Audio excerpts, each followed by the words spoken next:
Hi, you're on the Reddit Confessions channel. Don't forget to hit like, subscribe, and tell us in the comments. What's the worst pre-wedding secret you've ever heard? Now let's begin. Her earrings were still on the nightstand. The gold ones she swore made her look too married when I first gave them to her. The bedsheets were twisted like a crime scene. Her phone charger was missing. My tuxedo was still hanging on the door. But the bride? She was gone. No note. No text. No cold feet speech. Nothing. Just a voicemail. 17 seconds of muffled background music and her voice, somewhere in the distance, saying, "It's just one night. He'll be fine." I played it 12 times before I realized what she meant. She wasn't talking to me. She wasn't coming home. And this wasn't an accident. 2 days before our wedding, she decided she needed space. But not the kind with yoga mats and candles. The kind with hotel keys and a man whose name I wasn't allowed to ask. She told me over brunch. Right there between her iced coffee and half-sliced grapefruit. She wiped her mouth with the linen napkin and said it like a question, except she already had the answer. One last fling, just to let it all out before we settle down. My mom even thinks it's healthy. She even smiled, like this was some kind of quirky tradition passed down through generations of sociopaths. I stared at her fork. I remember that. I didn't look up, didn't speak, just nodded, because if I said one word, it would have come out as a scream. She paid the check. I watched her walk out. And right then, I knew. She thought it was just one night. But she had no idea that my night had already started. And when she finally turned her phone back on 24 hours later, she saw 100 missed calls. That was the beginning. Not of our wedding, but of something she never saw coming. The weirdest part wasn't that she vanished. It was how calm everything looked after she did. The couch was still fluff from where she sat every night with her throw blanket and true crime podcasts. Her tea mug from the night before was rinsed and flipped upside down in the drying rack. The place smelled faintly like her vanilla hairspray. Everything was untouched. Except me. I hadn't slept. Not really. I kept refreshing my texts, checking her location like it would magically reappear. It didn't. I didn't even get the courtesy of those 3 dots typing. Nothing but cold, empty silence and that stupid voicemail echoing in my head. It's just one night. He'll be fine. Who was that guy in the background? The one she said it to? I kept replaying that part, trying to identify anything. An accent, a laugh, a clue. But I couldn't even tell if it was someone she knew or some guy from a bar who happened to show up at the right or wrong moment. I should have called her mom, or her maid of honor, or my brother. But I didn't want anyone else knowing I'd been demoted to this. Whatever this was, I was no longer the groom. I was the rejected safety net. The final boss in her twisted video game of closure. By 10 a.m., I did something I never thought I'd do. I logged into our joint wedding email. The one we used for RSVP confirmations and vendor stuff. She hadn't logged out. I shouldn't have looked. I know that now. But my hands moved before my shame caught up. There it was. An unread email. Subject line. Penthouse confirmed. Miss Caldwell's suite ready for check-in. The timestamp was 2:03 a.m. The same time I was curled up on the couch hugging my knees like a kid whose dog ran away. She'd planned this. This wasn't a mistake. It wasn't a drunken impulse. It was premeditated. A spreadsheet-level betrayal. And that's when the nausea stopped. The heartbreak burned off. Something colder settled in its place. She wanted one last night of freedom. So I gave it to her. And in return, I took back every single thing she thought was guaranteed. She didn't come back that day, or the day after. But I wasn't waiting anymore. I wasn't sitting by the door with hope curled up beside me like a dog. I had work to do. And unlike her, I wouldn't need a suite or another man's bed to finish mine. The first step was unassuming. I logged into our wedding planning app. She had invited me months ago as a co-planner, but did 90% of the organizing herself. That worked in my favor. She never expected me to actually use it. She probably thought I was too emotionally constipated to even understand what a seating chart looked like. Turns out, I knew more than she thought. I began unclicking things. Gently, like defusing a bomb. The florist, canceled. The limo service, canceled. The acoustic trio she swore would make our vows feel cinematic, gone. I didn't send any explanation, just polite emails using phrases like unforeseen change in plans and deeply regret the inconvenience. I could have been petty. I could have posted about it, sent screenshots, texted her friends with proof. But I didn't want attention. I wanted impact. And that's when I remembered something she once told me during a fight early in our relationship. Thad, you never do anything dramatic. Sometimes I wonder if you even could. She said it like it was a flaw. Like stability was boring. Like dependability lacked flair. She was about to find out what my version of dramatic looked like. By 6 p.m., the wedding venue had been notified. They were surprisingly kind. They even offered partial credit toward a future event. I told them to keep it. They didn't ask why. Maybe they could hear it in my voice. Then I transferred all our shared savings into a new solo account. It wasn't stealing, it was self-defense. That money was mostly mine anyway. She hadn't contributed much outside of buying custom napkins with our initials. Guess those won't be needed anymore. I left the registry open, though. Let her explain that one. She wanted a fling before the vows. Fine. But she forgot something important. I was the one holding the altar key, and I had just locked the door from the inside. The first message came in at 2:11 a.m. Just one word. Hey. No punctuation, no apology. Just that hollow breadcrumb she probably thought would lead me back to her. I didn't respond. 10 minutes later, another. Can we talk? I turned off notifications. If she wanted silence, I'd give her the purest version of it. By morning, she had escalated. 23 missed calls. Then 31. Then 87 by noon. I didn't block her. I wanted her to scream into the void, to panic when her messages stayed delivered but unread, to wonder if I had already told people. Or worse, if I hadn't told anyone at all. That's the thing she never understood about me. I don't explode. I erode. Quietly. Strategically. I don't ruin people in public. I let them destroy themselves trying to fix what they shattered. By late afternoon, her maid of honor, Kelsey, texted me. Thaddeus, is this some kind of joke? Miranda said you disappeared. I stared at the screen for a long time. The word disappeared sat there like it belonged to a magician's act. Not a man who'd just been gutted by the person he trusted most. Instead of replying, I logged into our shared photo folder. Hundreds of pictures, engagement shoots, venue scouting, cake testing. All those moments frozen like insects in amber, and suddenly, disgusting. I deleted every image of me. Every picture where I stood beside her, smiling like I wasn't being groomed for betrayal. I left only hers. Just her, smiling into empty frames. She could keep those. Maybe hang them up next to her dignity, if she ever found it again. By the time her mother called, and yes, she did, I was already on the road. She asked if I was okay. I asked if she remembered telling her daughter that one last fling was fine. There was a pause. A long, guilty, mother of the bride pause. Then she said, I didn't think she'd actually do it. I hung up.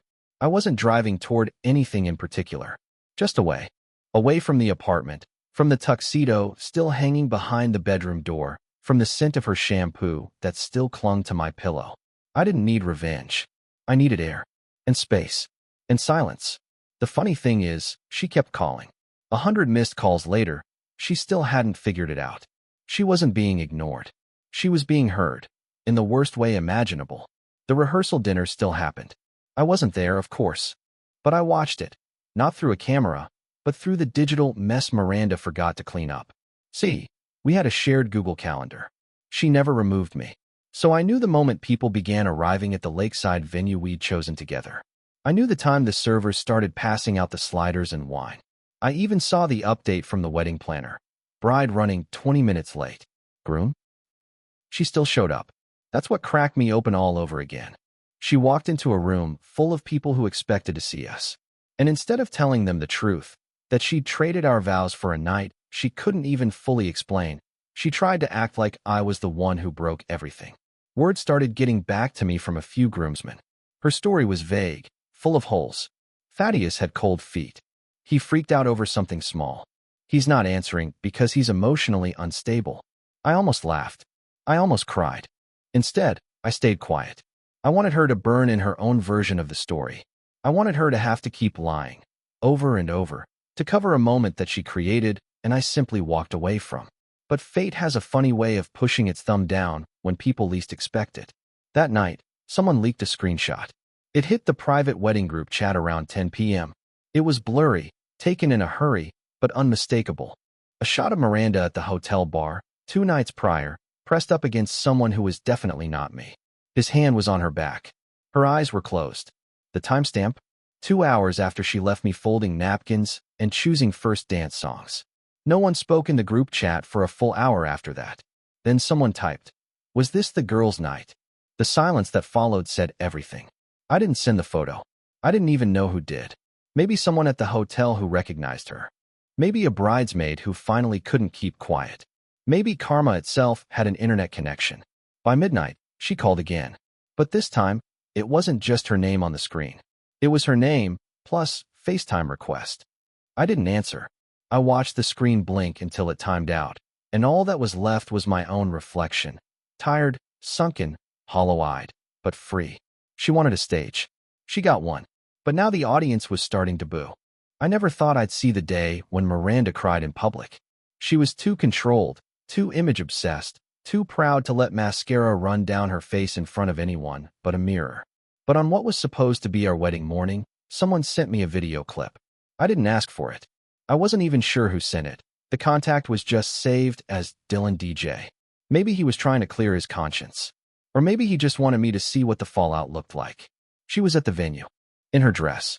She was standing by the archway we picked together, the one she said looked like a frame for forever. Her veil was clipped in, her bouquet clenched too tightly. People were standing around awkwardly, whispering, shifting their weight, unsure if this was a performance or a breakdown. Then, she shouted. I said I was honest with him. I told him the truth. It was just a fling, one night. People make mistakes.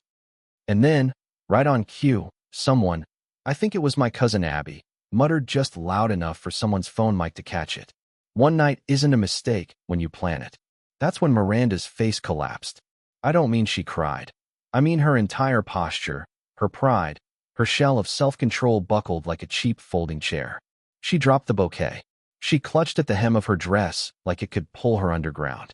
Someone reached to comfort her, but she pulled away. She stood there, sobbing, while the wind picked up her veil and flung it like a lost flag across the lawn. And all I could do was watch. On my phone. Alone. From a roadside diner 3 states away, with a half-eaten grilled cheese in front of me and a coffee I hadn't touched. I should have felt satisfaction. I should have smirked or raised my cup in victory. But I didn't. All I felt was this ache. Not for her, but for the version of me that still existed in her eyes just days ago. The man she was about to marry. The fool who believed love was a fortress, but she built it with sugar walls. And I had finally stepped out of the rain. The letter came 3 days later. Handwritten. No envelope.